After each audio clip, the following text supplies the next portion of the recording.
That you'd have in it, but no, as I was saying, what do you man think of the whole what we captured today? Because I wasn't here for the first bit, No, I really and into the appreciate mic as well. it. I really appreciate it. Like the quality of photos I was seeing, obviously through George's camera, was insane. And obviously, like if we did it with an iPhone, which was originally planned to do, like the quality would not have came Yeah. out. So obviously, it's worth every bit of it, and I appreciate obviously you man and George coming down to nuts and helping us out, man.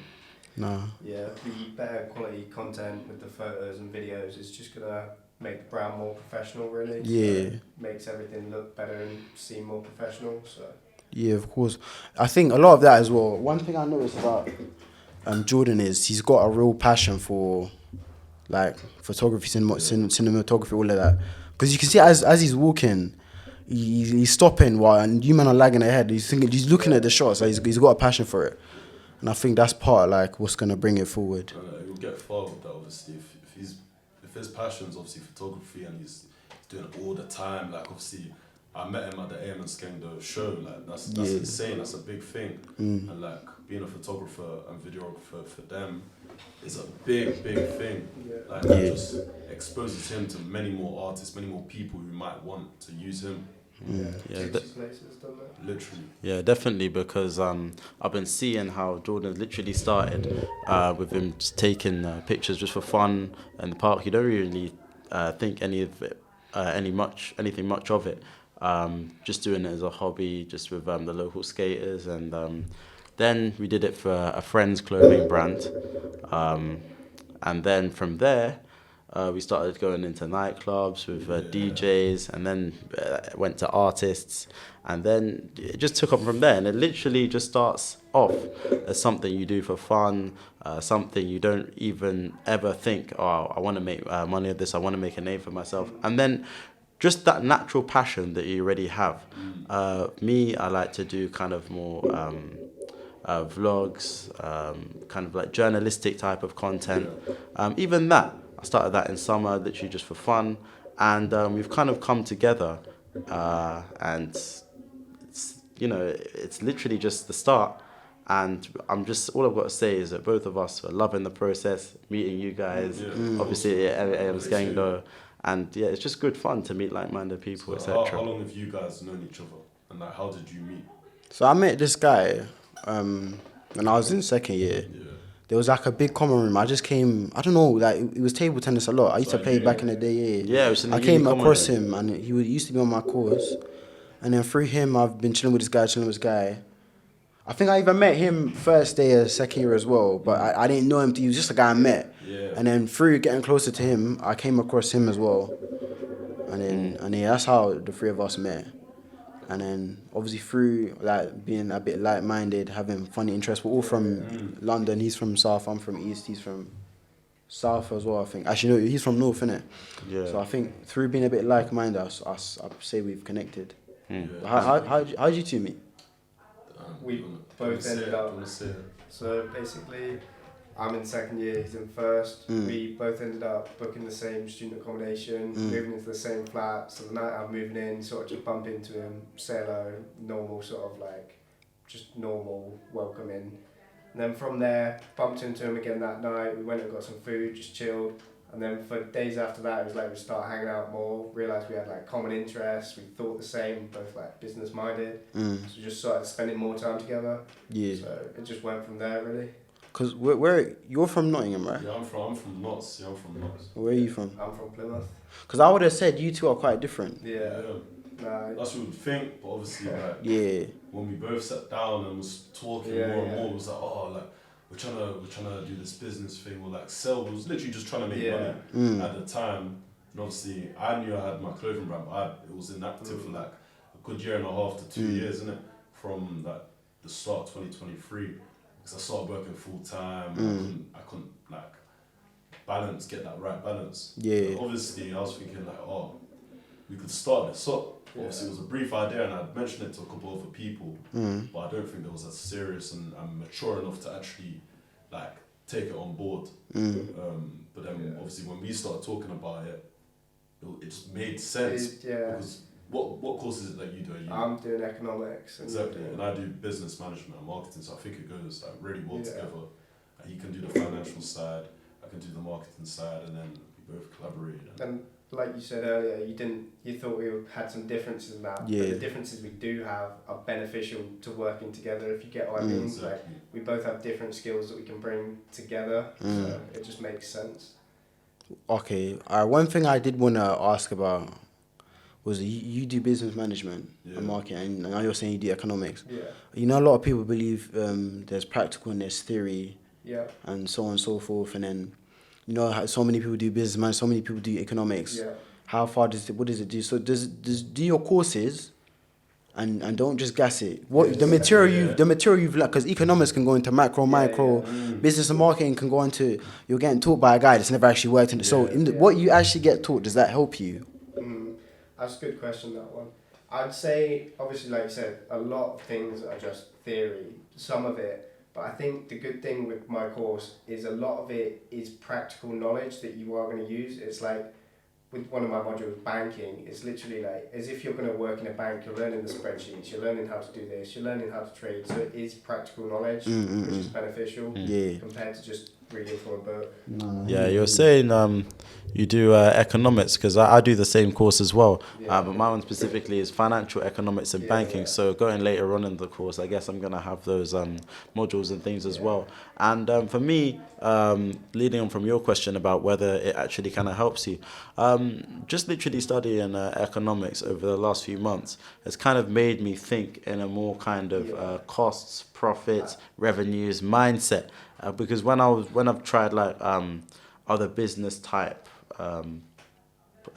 incentives and stuff like that, I haven't really thought of it specifically in terms of how much I'm making, how much is going in, because a lot of people who don't really have experience in business marketing, etc., kind of focus purely on revenues, how much you're getting in.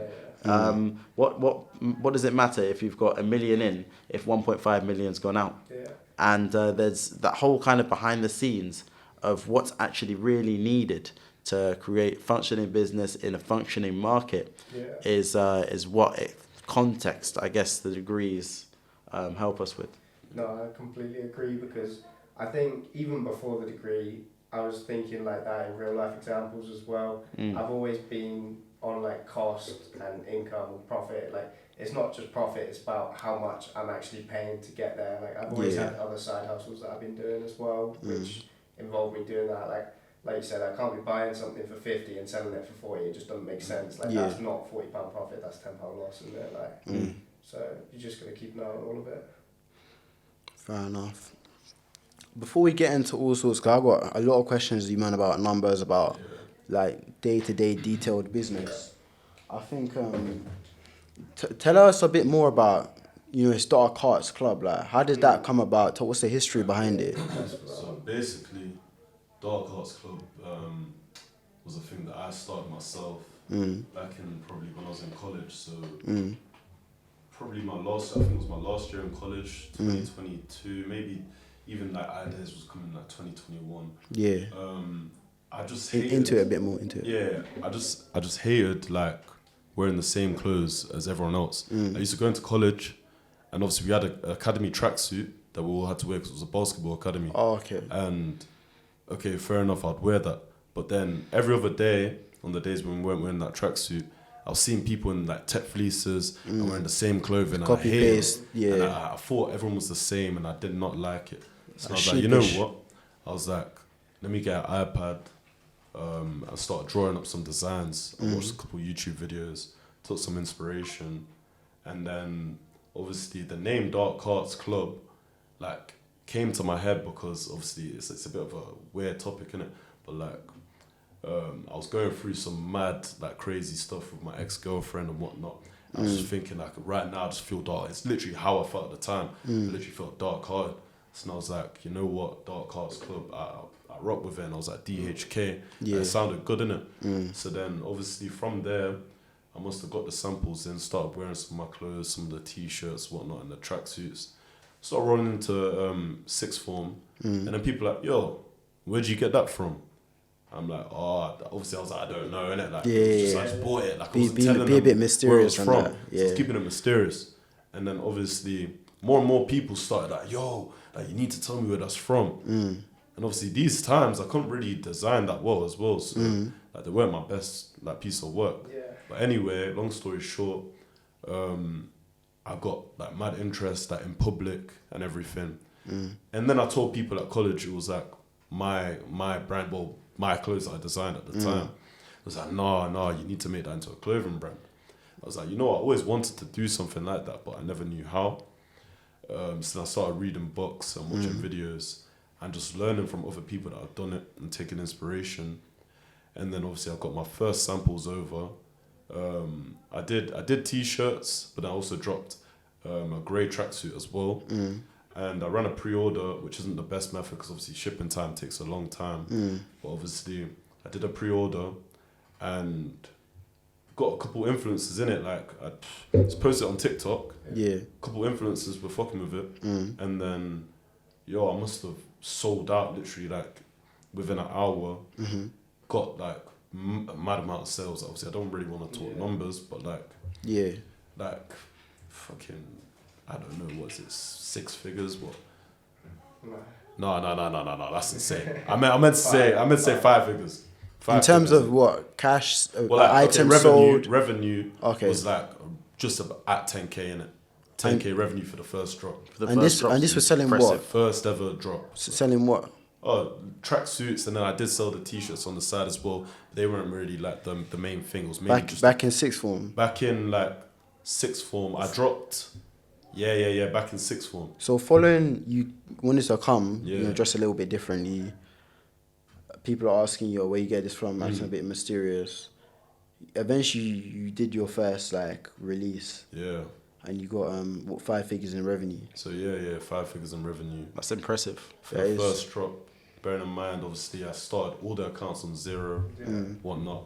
It was difficult starting it because obviously when you start a new account on social media, like, you want your friends to follow, but obviously no one's really gonna take you seriously. Yeah. And that kind of motivated me more to obviously work harder and prove everyone wrong. Like prove that it's not just a little side hustle or a joke. Like this is a serious business. That's what I wanted people to know. Yeah. It's interesting that you mentioned that like the friends and people that weren't really taking it too seriously at the start, because what a lot of people don't realize is when you go into something like content creation or do something different, whether it even be a podcast, a clothing brand, starting a photography career, the people who you kind of expect to be like, well, keep going, that's going to take you somewhere, in general encouragement, you start to realize that a lot of people, just because you're friends with them, doesn't mean that they see your vision, doesn't mean that they understand where you're trying to go with things. So they might be like, let's go to here, let's go there. But in your mind, you're like, no, I'm gonna spend the next 4 or 5 days working on this. And how do you navigate maintaining like friendships and relationships versus work? What, right now or back then? Throughout, in general. In general, obviously, I used to go out. There was a phase in my life where I used to go out a lot, like clubbing and whatnot. But right now, I've chopped that down to like only if I've completed everything that I've wrote down on my notes that I need to do for today. Then there's a possibility I might go. I've stopped going as much, but like we make sure like he comes into my room and we talk and we're like, okay, this is what we need to do today. We make a list on our notes and then we make sure everything's complete first before meeting anyone else, talking to anyone else, doing anything else besides obviously eating and whatnot. But like we make sure all the brand stuff is done and then we'll think about, okay, now maybe my boy wants to come over. Okay, cool. Because otherwise it's just distractions that we don't need. And obviously if we're trying to take this thing seriously, like people need to know, like, look, we need to get this brand stuff done first. It's really important. Do you use a timetable? I use calendar, the notes app, and then to structure your... Yeah, we usually just check on the notes app. Go on. Cause I was gonna say I'm not a huge fan of calendars. I'm a fan of calendars for my personal time, but I find when I try and fit people into a timetable, they get really offended that they have to sort of like schedule a time. I'll probably back those people, even though I'll probably back those people. Yeah. No, because it's just like for like if I've got uni, if I'm doing brand, if I'm doing gym, then yeah, I want to schedule all of it. But it's like if I'm telling someone now you can't come until 10 p.m. you've got to be gone like this time, they're gonna be like mad offended. So I'm not a huge fan of that at the moment. But I get you. I'll be honest. I've come into because I'm a disorganized guy by nature, innit? yeah, And so many people will say timetable, and then you'll find these influencers and these productivity gurus talking about timetable. I don't know, for some reason, no matter what, I'll never do that because I see the benefit, but even then I think I'm not a robot. yeah. I like to live my life with a bit of freedom. But I see the benefit of it and the discipline that allows you to have, because when things need to get done, they need to get done, and time doesn't wait for anyone. And the irony of it all is I think your thing died, bro. No, it's just a half an hour timer. Oh, okay. The irony of it all is you started this thing a year ago. A year is nothing. Sincerely, like a year is nothing. We started this thing maybe 2-3 months ago, and yesterday it feels like it was 2023, but we're almost a quarter into the year. So I really respect anyone that can have that level of discipline. Another thing I wanted to get into before we really talk about business is we started off talking about meetings, how we met, how you guys met. And I'll be honest, like, he was telling me a lot about come AM Skengdo. I've been in uni long enough, I've never went to a concert or anything like that. Never has really interested me. And then he's telling me I'm really thinking I'm not really looking to go. But eventually man goes, and we see that, and in all honesty, the experience of it is kind of hectic. I feel like I'm going deaf. I feel like my legs about to fall off.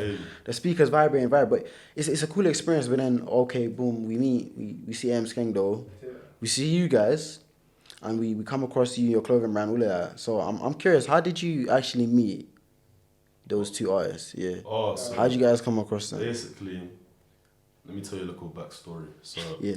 AM and Skengdo, but mainly AM, from literally when I was in year 6, was like one of my favorite drill artists. So obviously, all these times I'm thinking like, look, yo, imagine if I meet AM. Like, imagine if I meet AM since I was like probably 10, 11 years old. Because all my older cousins used to like bump their tunes, innit? So obviously now I'm thinking, okay, let me try and message AM. It's not the usual way I go about contacting influencers. But like, worst they say is no. I was like, literally, or just don't respond. Yeah. And I know that they've got loads of messages in their requests. So I'm thinking, you know what? I shot them a message, like a formal message. How many followers did they have at the time? AM. What, 160 odd K still? I don't know. It was probably like 160 something K. But obviously, I shot him a message saying like brand collaboration, Star Cards Club, and just a little paragraph in it, and then sent a nice photo of like someone wearing a tracksuit. Never responded, and that was in January this year, the start of January this year. And I was like, okay, cool, that's cool. Anyway, now I must have seen that he posted that thing of him going to Leicester on his story, and I was like, you know what, yeah, regardless, I might just pull up, see what I can do. But then I really just wanted to contact him, so I just responded on the brand's page to his story saying, "Come nuts," with loads of exclamation marks. And then You did what? with loads of exclamation marks, innit? Dark Hearts Clothing. Yeah. Yeah. And you added him. No. Like it was on the DMs. So Oh, on okay. the Dark Arts Club Instagram account, Yeah. I popped up to his story Oh, okay. saying like "come to knots" with Oh, loads right. of exclamation marks, saying like I'm shouting it, innit? Anyway, I must have woke up the next morning now, and I checked my notifications, and I see AM 2 Bunny like has replied to me. So I'm thinking, yo, like this is it. I was so gassed. So obviously, I was like, yo, obviously I've got to be professional when I message him back now. Yeah, Like, can't be on a thing where I'm below him, I'm bare gassed and whatnot. Yeah, It can't be a thing respect where yourself. got to respect myself and I got to respect him. So obviously now, I responded to him. He was like, "Oh, yeah, where you based?" I said, "Nottingham, innit?" And then he was saying like, "Oh, the show's in Leicester. He would have grabbed one if I was in Leicester." I said, "Yo, don't worry about that. I'll be there in Leicester to make sure you get a trackie." I was like, "Would you wear it on stage?" I was like, "Yeah, I'll wear it on stage, whatnot. Just make sure you get here at this time, blah, blah, blah." So obviously Lewis couldn't come due to a certain reason, personal stuff on that day. But luckily, one of my other boys drove me up to Leicester. So we got there now, got in VIP, obviously, whatnot, free drinks. And then AM pulls outside in the G-Wagon. And then, everyone's outside looking. And he pulls up to me with a tracksuit. I hand him over the tracksuit. So he tries it on. The large was a bit too tight. So obviously this guy's bowler. So then I had to give him the extra large tracksuit. And it fit him well and it looked nice. And he was like, he's going to fly back to his hotel, whatnot. And he was going to come back. Came back like probably 2 hours later, rocking the trackie. And obviously everyone's going wild because it's AM and Skengdo and a whole of 410 on stage. And obviously I'm on stage as well. I'm low-key gassed. But yeah, no, it was cold. Him wearing the trackie, like, that's probably one of the biggest moments. Like, bearing in mind, we started Dark Arts Club up again. Probably January. Like we started planning it again this year. So literally in what? We didn't get the product until 1st of Feb. 1st of Feb, we got all the tracksuits shipped over. 3 weeks. It's literally been 3 weeks and we've done all this already. Like, imagine what a whole year could do. So you just DM'd him? Bro. Because there's anyone could think, like, how many messages coming to somebody? Loads. The reality of that. So congrats on that, for real. Like, that's a lot, man. It's inspirational to everybody thinking about starting a clothing brand. For me personally, it might even be something at some point down the line. But, when you're starting an incentive, something new, something which you think you've got potential for, but you don't really see how to do it. The best thing I'd say to even anyone watching would be find someone who's a little bit further than you in it. Find someone who knows a little bit more behind the scenes. Because obviously, if one of us were like to want to do one of our brands, essentially, who are the first people we're gonna ask? We're gonna ask DHK and see how they did it. Let's say a lot of you want to be artists, a lot of you want to be influencers, etc. Just find someone who can almost kind of show you the mistakes and path that they kind of took. So leading on from that, do you have any inspirations kind of behind the clothing brand? Anyone that you personally know or that you've heard of who kind of made me think, you know what, I can do it too. How did you get to that point? So, or even a business mentor, for instance. Yeah. Exactly, yeah. So obviously there's smaller brands. I didn't want to look at typical brands like obviously Trapstar and Cortez. Obviously Cortez has had an influence that with his insane like guerrilla marketing and all that. Like a lot of stuff Clint does is insane. But obviously with the clothing design, I don't want to copy like their type of thing. You get me? So obviously there's another clothing brand that's doing really well in Knots called Lost Boys. And obviously shout out to them, shout out to Moores. He's doing insane. Obviously they're really big now. And I took inspiration off him because he's got good drip, he's very fashionable, and obviously the brand itself is unique. Like it's not like Trapstar or Cortez. Like he's got his own style to the tracksuit, and that's what we're trying to incorporate. We're trying to make it unique. So every other drop, we're gonna make it different. Like you're not gonna have seen it before, if you get what I mean. What about World and Vision when we were watching their videos as well? Yeah, no, you can talk about that. Obviously when we were looking at starting it all up again, we were like, right, we need to know what we're doing, how we're gonna do it. We need to like plan this properly so that everything goes as smooth as possible. So we're like, before we even ordered the clothes, before we even started to like get the social media active again, we used to just meet up to watch like World and Vision YouTube videos, which is like a clothing brand from America. They started up like 10 years ago, like a tiny little brand. Now they're like massive over there.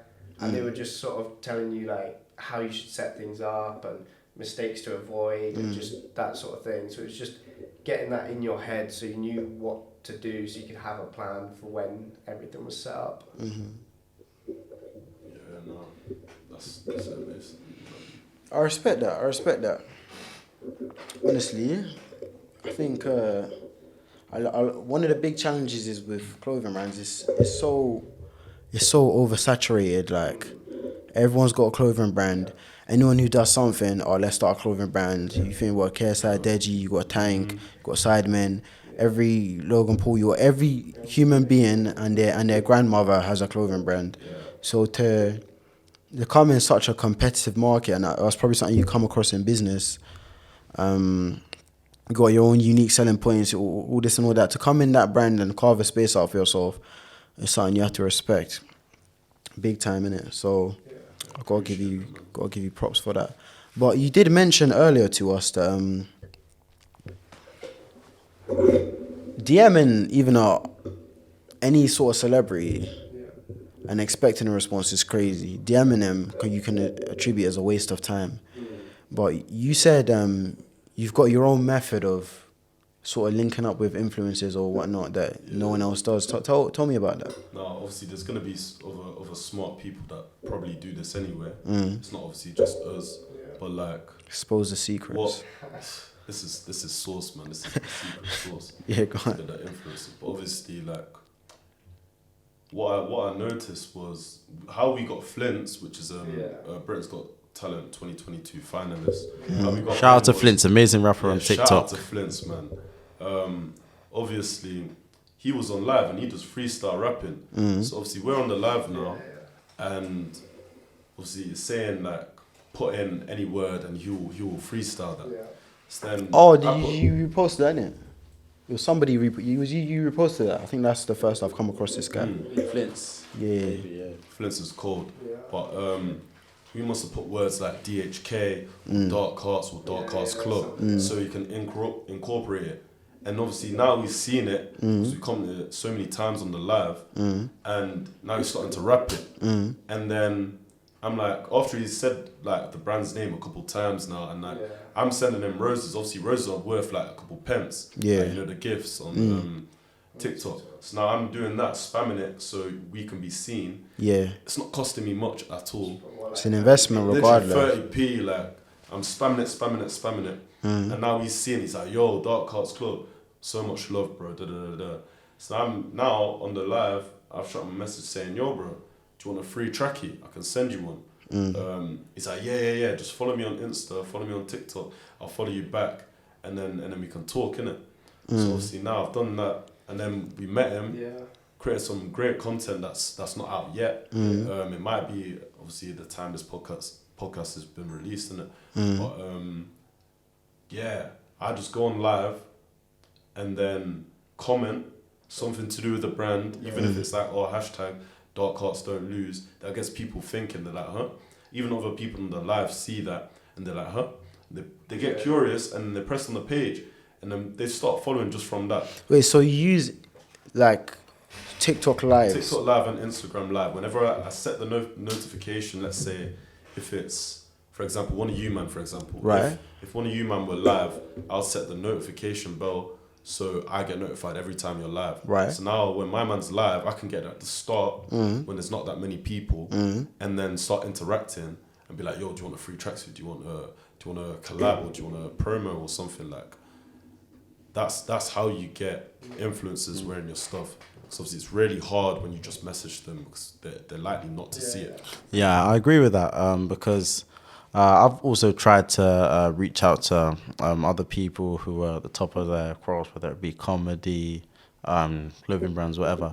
And yeah, you kind of realize that either even if they do reply, it's after a very long time, or 90% of the time they won't give you a response at all. And that's a very good method that you've mentioned of waiting until they're on live when there's not many people there to interact. But I say another method would definitely be to kind of show yourself as a professional. If you show yourself as another one of their fans, they've got 100,000 fans. Yeah. They've got 1 million fans. To directly message you would almost be insulting to all their other fans. So it'd be why you over all these other fans in my family. Yeah. So you kind of have to present yourself as a professional with something substantial, which you're gonna offer in a way, because just to put it out there, I don't believe in the whole kind of celebrity culture in a way. I just think they're people who are successful in what they've done and have been for a long time, and a lot of people happen to know them. I don't see these people as being different to you, I, or any of you watching. Because who are they at the end of the day? They're people who've taken an idea and gone with it. And anyone can also get to that position. So people, I guess, should stop putting successful people or so-called celebrities on pedestals and look into yourself. You have that unique skill. Everyone has that one unique skill which they're better than a lot of other people at.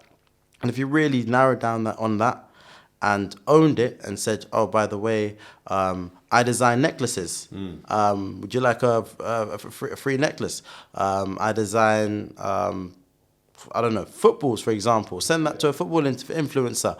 You never know where that's going to take you.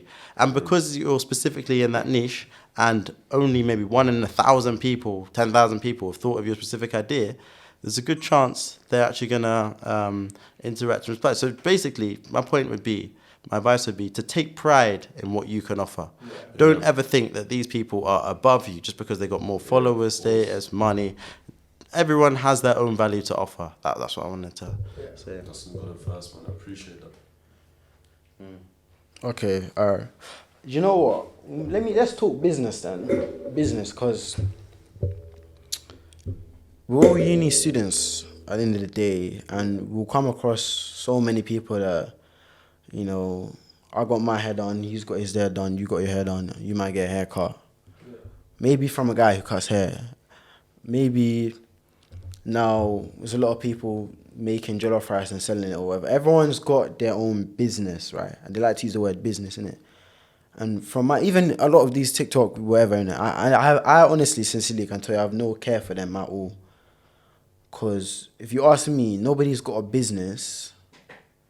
They just got something that provides them a little bit of pocket money, a little bit of change. Pocket money back when we was kids might have been £5-10, but when you're older and you have a sort of value of money, pocket money is 20, 30, 40 quid, 100 quid.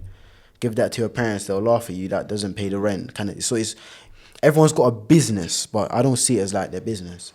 So when I think about this podcast and where I'm trying to take it, the top of the podcasting game, who do you man think it is if you was to give a guess? Exactly, innit? There's a lot of people we might think of in our generation, our community, or our culture, but the top of the podcasting game is Joe Rogan. And you say that because Joe Rogan got given $100 million deal by Spotify to transfer over. That's top of the game. Then you think Full Send Podcast, maybe then you'll come across, because they'll get Donald Trump on as a guest, or they'll get the level of. So when I look at the top of this space that I'm trying to carve my way into, and I talk about business, I'm talking about an established LLC, maybe. You're doing your taxes, you're doing capital gains tax. I'm thinking of in effect, not a brick and mortar business, but an actual business. So what I want to ask you guys, and one of the things I really want to learn from you guys is, how far exactly are you guys trying to take this, and how do you actually start a clothing brand? Where do you get the supplier from? Why do you pick certain materials? Like, how far do you guys want to take this? Well, I think I'll start with, we're trying to take it as far as we possibly can. We're trying to take it to the top. We're trying to build ourselves with it at the same time, like learn and grow at the same time as building the business, which in turn should equal sort of better returns. But yeah, in short, trying to take it to the top, like as far as we can go, until, like, I don't think there'll be any point where we're like, yeah, like happy with that, if you get what I mean. There's always going to be more to do, so we're just going to see how it goes. But I think O'Neill's better for the supplier. But okay, before you jump into that, would you ever like open a storefront? Oh yeah. Yeah. Like say H&M or something. Yeah, 100%. Be open to it, like. Like that's for the future, though. That's not for now. But even this is like, to me, it's a 5 to 6 year goal. I'm looking, thinking about real long term. Yeah. That's a long-term goal. Yeah, that is a long-term goal. Like, obviously, this is a business, and this is a clothing brand. We don't like to see it as just a brand. We want to see it as a community, because it's not just the clothing brand that we're trying to do with Dark Hearts. Obviously, I can't say it on here right now, but you man will see in the future that it's not just the clothing brand. It's a lot more than a clothing brand. We've got other streams of Likewise. Yeah, of course. So I want it to be seen as a community where people can relate and feel connected to us, and it feels like much more personal, if you get what I mean. You have something to say?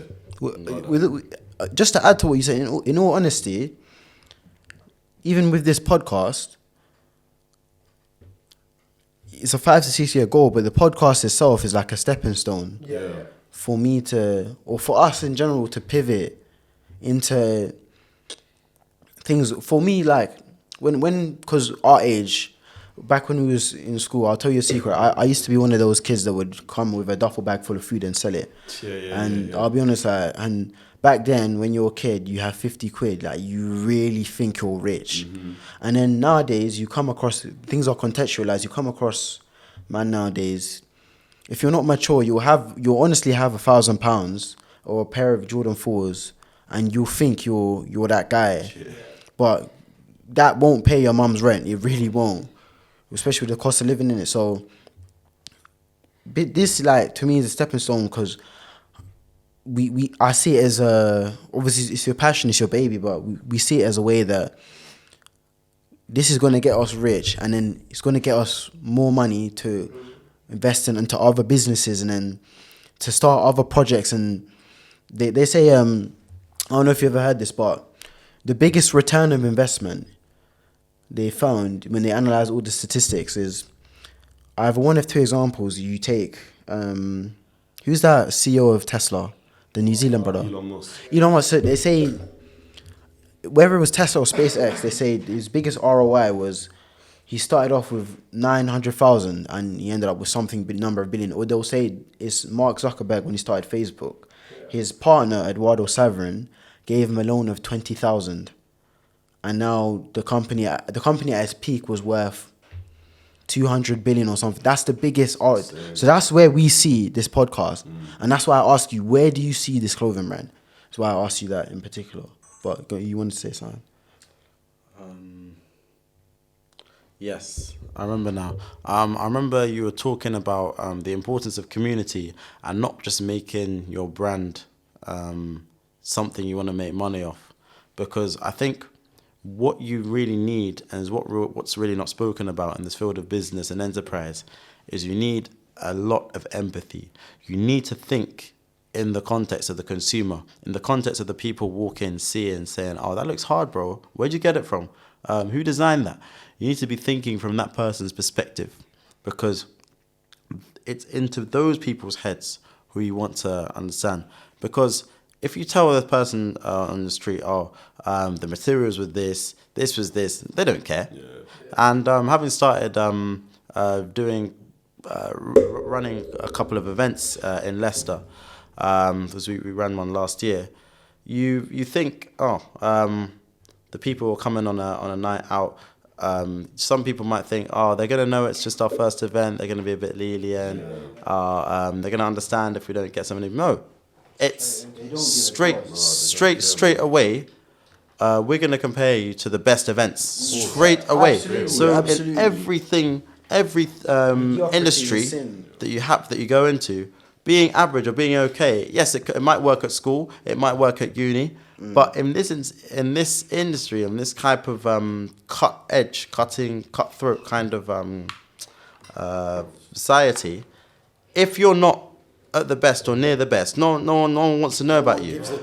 How many to the non-football fans? Which teams do they know about? They probably only know about Man U, Real Madrid, Liverpool. And why is that? It's because they're right at the top, and it's about setting yourself and your mindset to be right, hit the ground where you need to be. And of course, having said all of that, there's another thing which I love to say is that there is no such thing as failure, because when you set your standards so high, you will inevitably fail to meet those standards multiple times, and so many people give up after the first hurdle, and it doesn't mean that you can't do it. It just means that you've really got to take and analyze exactly where you've gone wrong, and use that to help you. So I'd like you guys to talk about like times when you may have had setbacks, felt that maybe is this really for me? This is more difficult than I thought. What do you do in those type of moments? But even before that, the thing is, he knows, because we didn't mention this, but he started an events company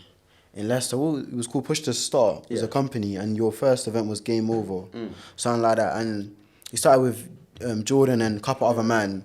And the first event, and we run it in one of the clubs that they'd use for some local event that goes on frequently, and the level of genius, I can't lie, the way this guy networked with different men, because he started the events company, and they didn't have to pay for the venue, they didn't really have to pay the DJ like that, so they honestly made pure profit straight out the gate through networking. And when he spoke about they're not gonna give you tolerance or be lenient with you because they didn't give a toss in it. So he knows when he says that. But like he was asking, what kind of struggles have you gone through? Well, going back briefly, like we said the same thing as well. We weren't going to start off with like, it wasn't going to be like, oh, this is the first drop again. We're going to start off like mediocre content, mediocre marketing. We're going straight to the professional. There's no room to there's no like, oh, it's just the first one, no stress. Like it's straight back to the professional. No sympathy in this. Yeah, no sympathy in this game. Genuinely. Yeah, talking about struggles and all that. Like back in 2022. Back in 2022, obviously after I'd done one drop, and it was a pre-order drop. First things first, I had like a 3 to 4 week waiting time. It was supposed to be 2 weeks. Yeah. And obviously now the manufacturer had messed me about and whatnot.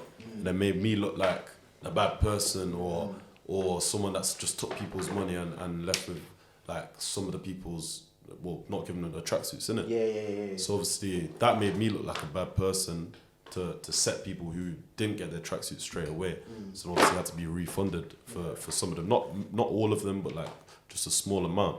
But so that was really annoying. One failure can really set you back. And mentally that annoyed me, and like it put me down a bit, because I'm thinking like it was going all so well, and then now I've run a pre-order and the manufacturers messed me about, whatnot.